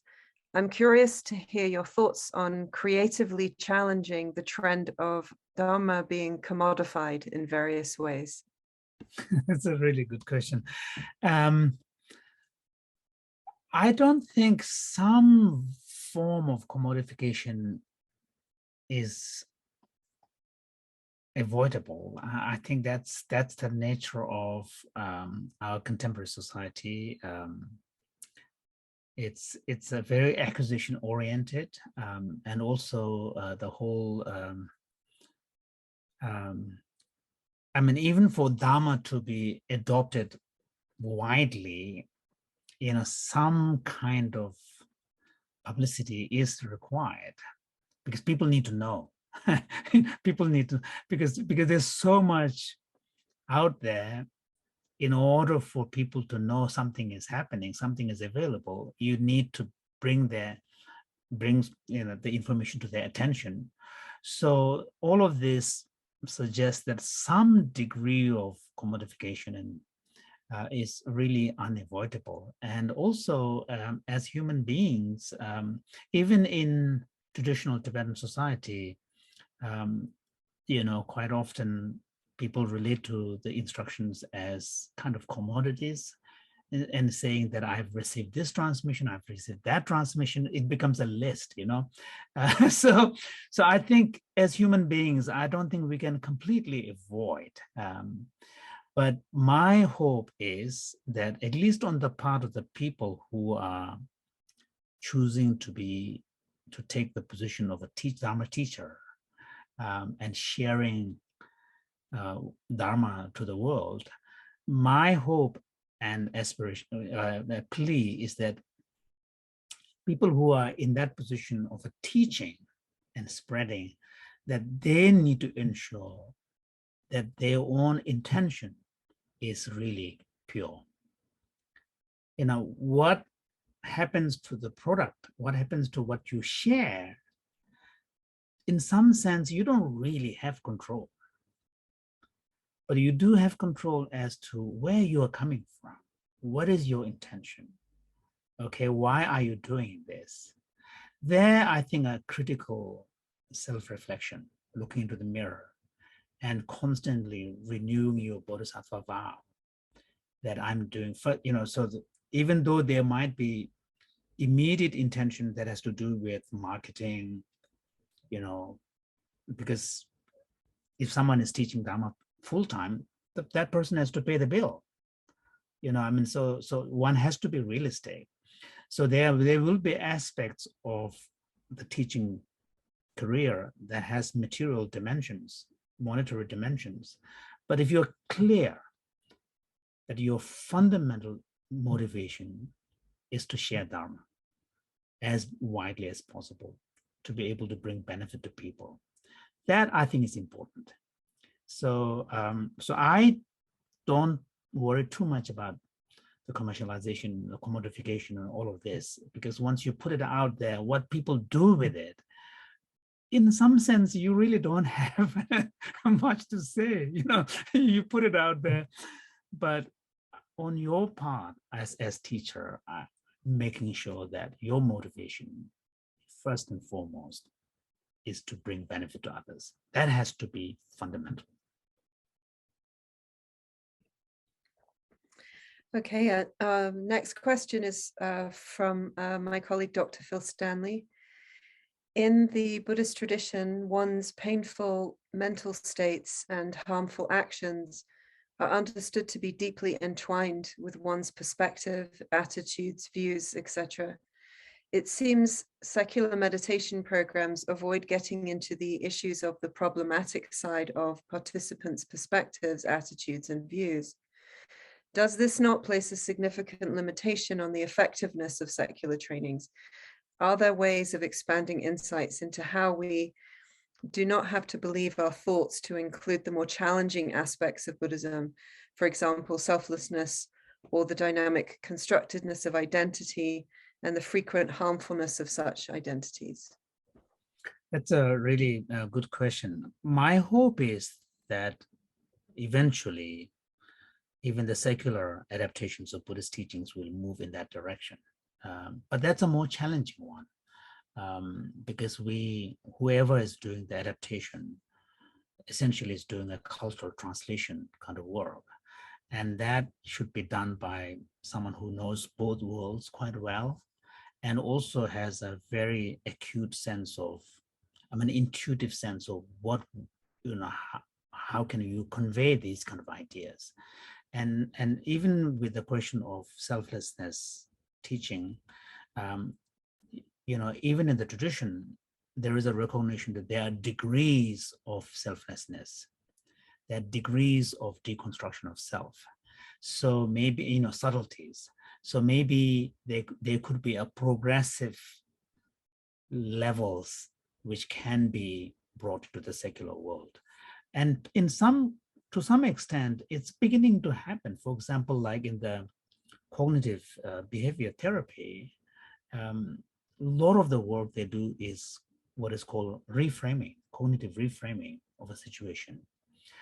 And cognitive reframing techniques are quite similar to Lojong techniques, and large part of which is really kind of recognizing thoughts as thoughts and contents of your thoughts as constructs. So which is kind of moving towards the teaching on the selflessness and emptiness and so on. So, and then in CCT, for example, we do talk a bit about the dynamic relationship between our thoughts, our attitudes, and our emotions and our behavior.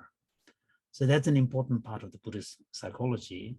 And also how excessive self-focus tends to limit our, narrow our vision and all of this. So even from a secular point of view, excessive self-focus is costly with respect to relationship, with respect to one's own mental well-being. And also, so I think people are beginning to recognize this. So I think the secular approach, there are varieties. Okay, some or practices are really almost, and people are accusing them of being kind of bandages, just giving temporary kind of relief and calling them deep meditation, but they're essentially providing people just resting. And even if that alone is achieved, I kind of see it as a beneficial thing. If a practice provides a degree of respite, the problem happens when a practice is couched as the essence of Buddhism. Okay, so then I remember talking to some of my colleagues who are in a similar enterprise of secular adaptations, wanting to call mindfulness practice on the one hand secular, but at the same time wanted to argue that this captures the essence of Buddhist meditation practice. Well, I remember saying to one of these colleagues that you can't have it both ways. You can't call it Buddhism and also call it secular. You can't have it both ways. If you are bringing it as a secular practice, then be respectful to what it means to be secularized. But if you say it's a Dharma, Buddhist Dharma teaching you are providing, then be respectful to the tradition. And so, but you can't have it both ways. That's when we start to have problem. And one of the problems I also worry about is what I would call the loop back effect, which is due to the popularity of secular versions of compassion training and mindfulness training, they then get transported back into the host, the source culture, like the Tibetan culture or Nepalese culture or Chinese, Buddhist community. And then there, the younger generation begins to see these are the pure original Buddhist teaching, and the traditional versions were somehow kind of, diluted by all sorts of additional things. And then members of the community begins to feel alienated from their traditional culture. And this has happened in Nepal, I know. For example, in the Newari Buddhists, struggling with younger generations who are bringing Vipassana practice into the community and saying the Newari traditional practices are not real Buddhism. So that is a more complicated problem. And there, I think the remedy for that is for the traditions themselves to be able to teach their younger generation the heart of the tradition and the history and the lineage, because that is beginning to happen, and that I worry, because then, but I don't worry too much about the secularization and bringing it more widely to the world, because it can benefit much more people. So I want to be mindful of the time, but we have a number of more questions, and I know it's very late there. Let's go through a few of those, yeah. Okay, so the questions are really quite challenging and good. So, but thank you for staying. I just wanted to make sure, because I know that you're on the East Coast and it's quite late where you are. So there's a question from another Naropa luminary, read by, could you say, excuse me, could you say any more about particular ways the tradition trains one using antidotal relations between opposite mental states and attitudes? Yeah, thank you for that question. I think this is an important one, and where Shantideva's teachings are really, really powerful. There is this understanding that it's part of our laws of psychology, where when you have a certain state of mind, there are also opposing states of mind. And then if you want to undermine a particular state of mind, you need to cultivate what opposes it. So this is sort of a law of opposition, if you want. So, for example, like compassion and ill will are considered to be opposing each other. Hatred and loving kindness. So they are opposing mental factors. And if, by recognize and also, for example, like anger and patience. So hence Shantideva's chapter on patience has such a huge focus on, dealing with anger. So all of these is a really helpful way of understanding the dynamics of human psychology, so that, by recognizing this relationship, we can then begin to develop greater awareness at the emotions level.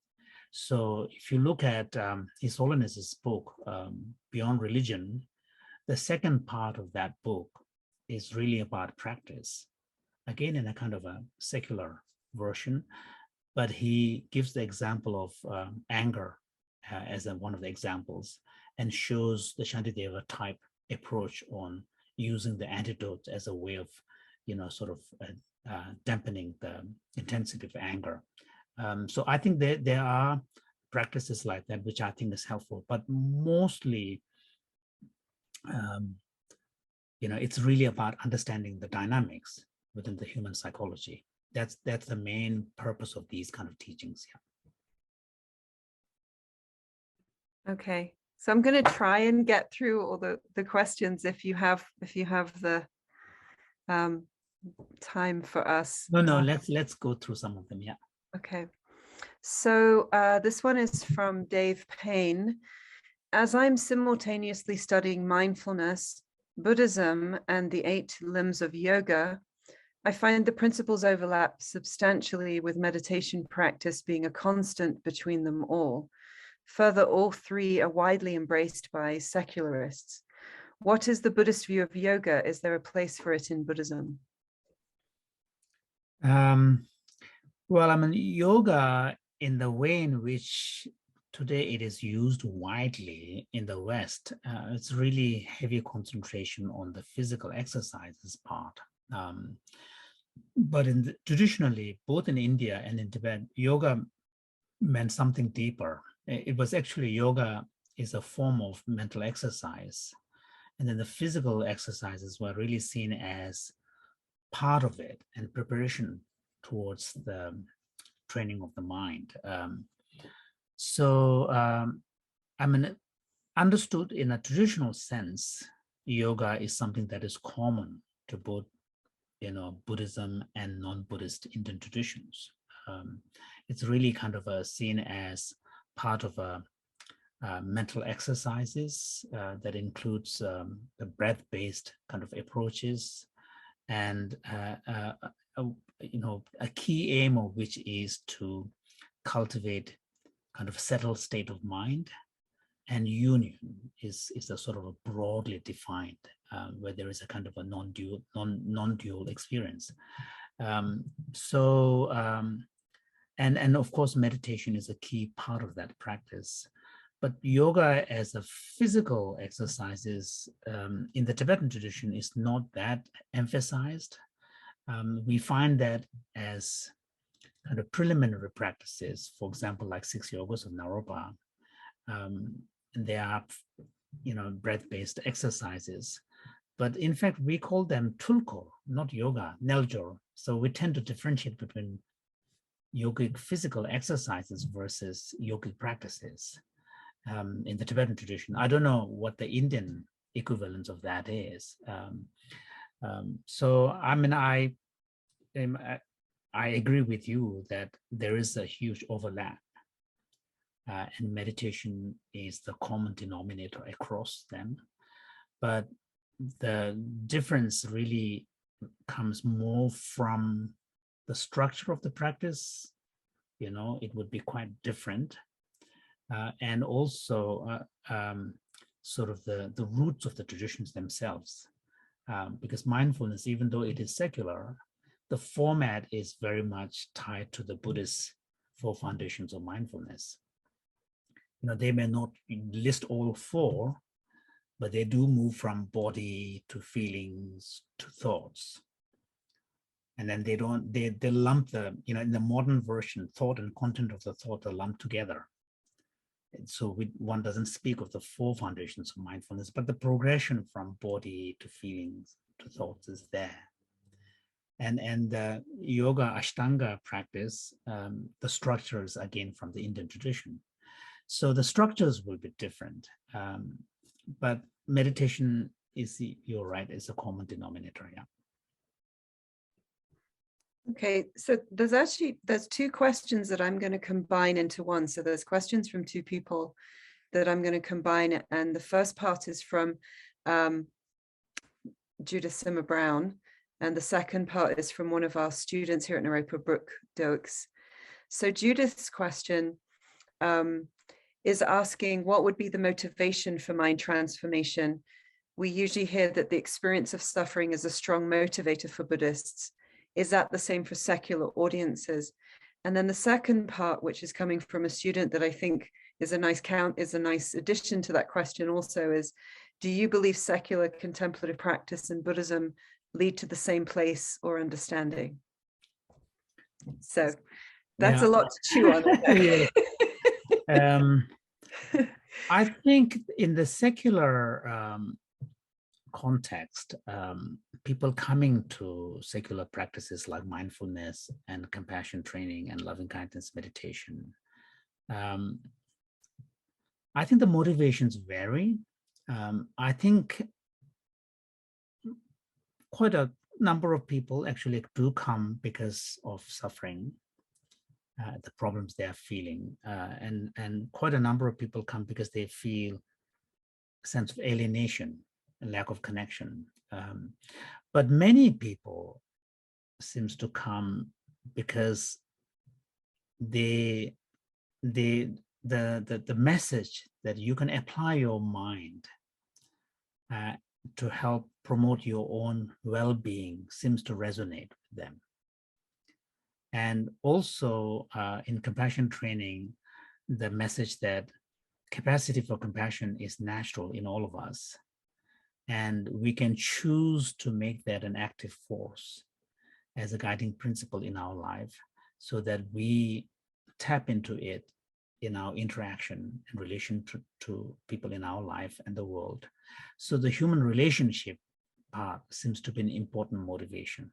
So, so I don't know, it's difficult because probably, Judith's question makes me think that probably it would be a good idea for a researcher to try to do a kind of a survey-based approach, because I'm simply guessing here based on my own personal interaction.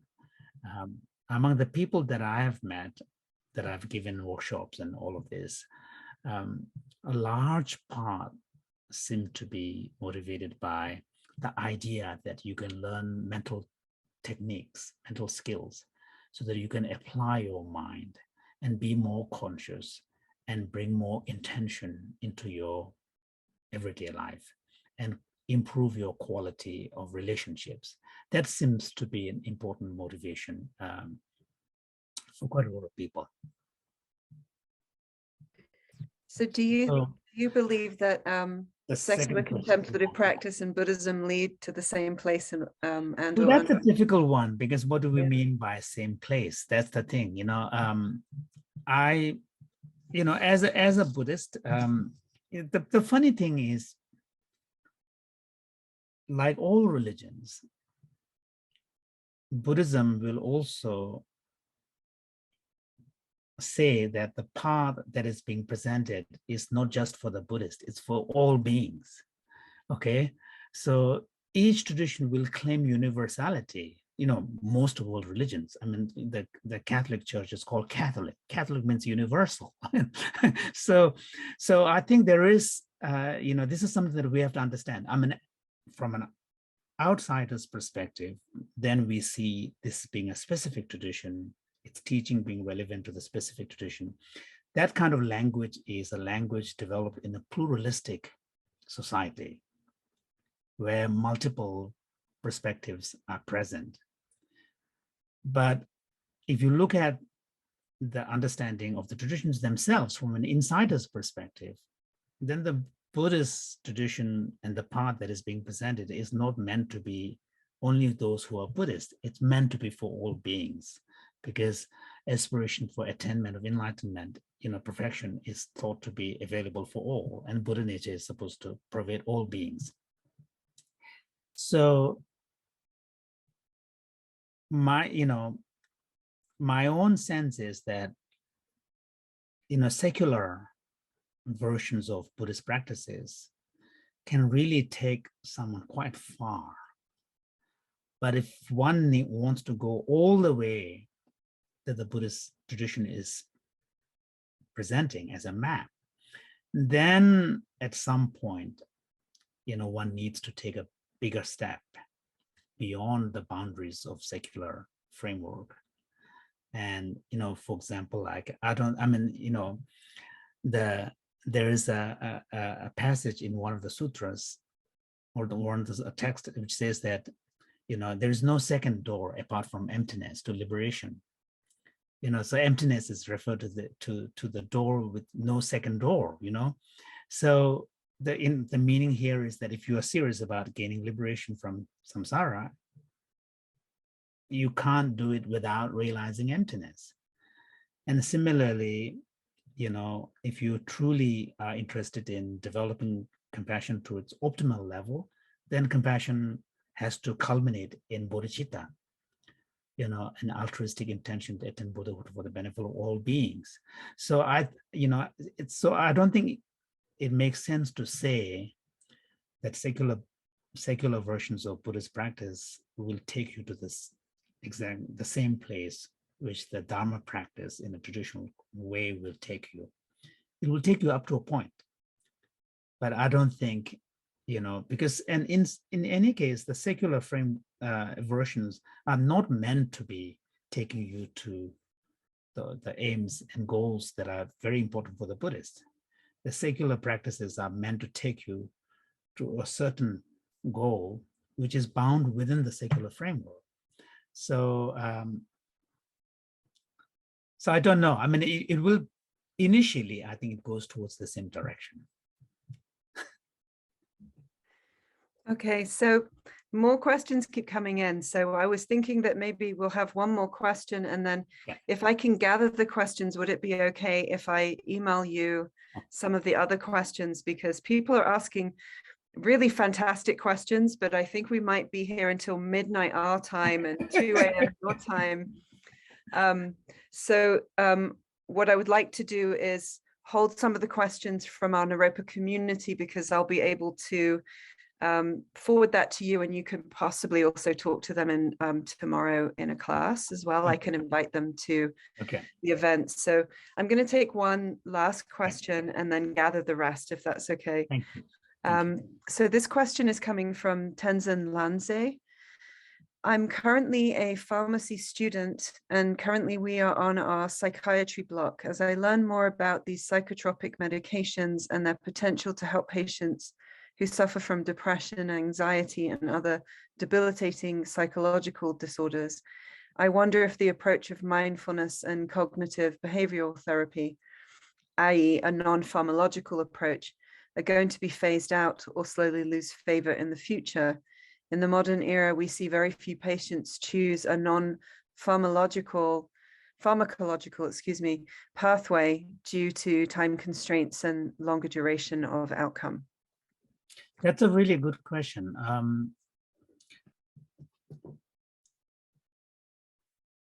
I mean, purely from a secular point of view, if the goal is, treatment of a particular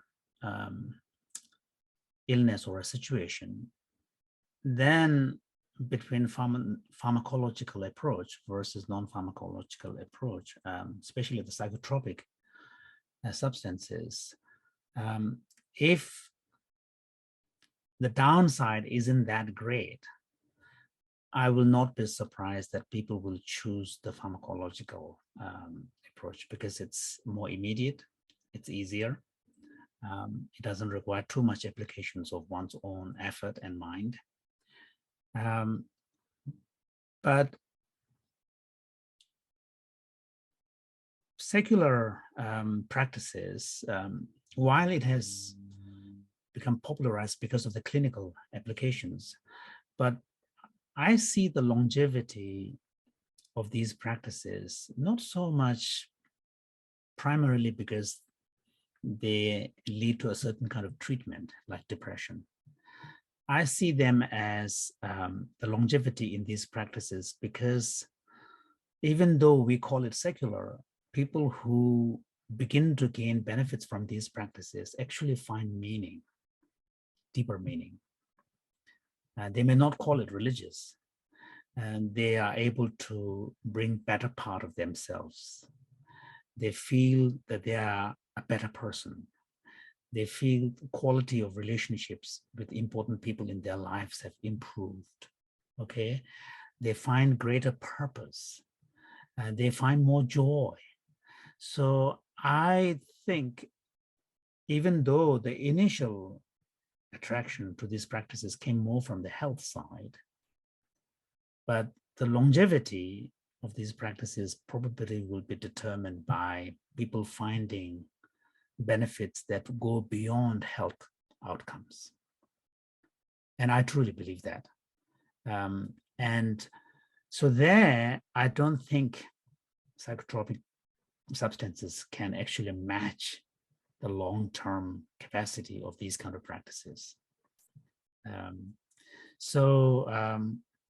But I, for one, if it's for a medical condition, and now with the more liberalized, attitude towards exploring the health benefits of some of these substances, if you are sick, relief of that illness is the primary goal, not attainment of enlightenment. I mean, to be honest.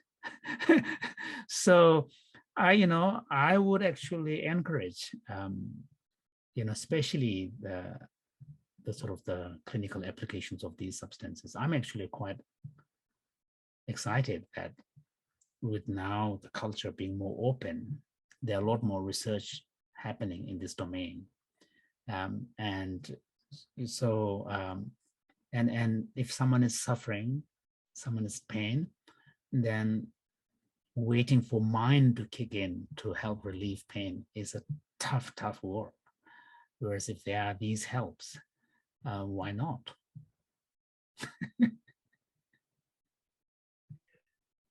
Okay, thank you so much for answering our questions, and I will ask Jacob to, and thank yous are coming into the chat also. I will ask Jacob to gather the questions that we didn't get to, and if it's okay, I will email those to you, and I'll gather the answers and make sure that those people get some response, if that's okay. Yeah. And it's been such a pleasure hosting you at Naropa, and it was, you know, your talk with the community gathering yesterday, and your meeting with our students today, and this lecture. I'm just so grateful for all of the work that you do, and for spending the time with us. Thank you so much, Geshe-la, for joining us. Thank you so much, and thank you for introducing me, and thank you for your masterful, you know, facilitation of this really rich conversation. I learned a lot myself too. Thank you. Yeah. So there's lots of appreciation and thank you coming in on the chat. This ends our public programs with you. We will have some time tomorrow for you to visit with our students, but thank you so much again, and I hope you get some rest. I know that it's late there. Thank you for staying so late, and my apologies to anyone whose questions didn't get answered, but you asked such good questions. We don't have enough time, and I will make sure that I follow up with all of you. Okay. Thank you. Yeah. Thank you, and good night. Good night. And thank you to Naropa and the Lenz Foundation for making this possible. Let's bow.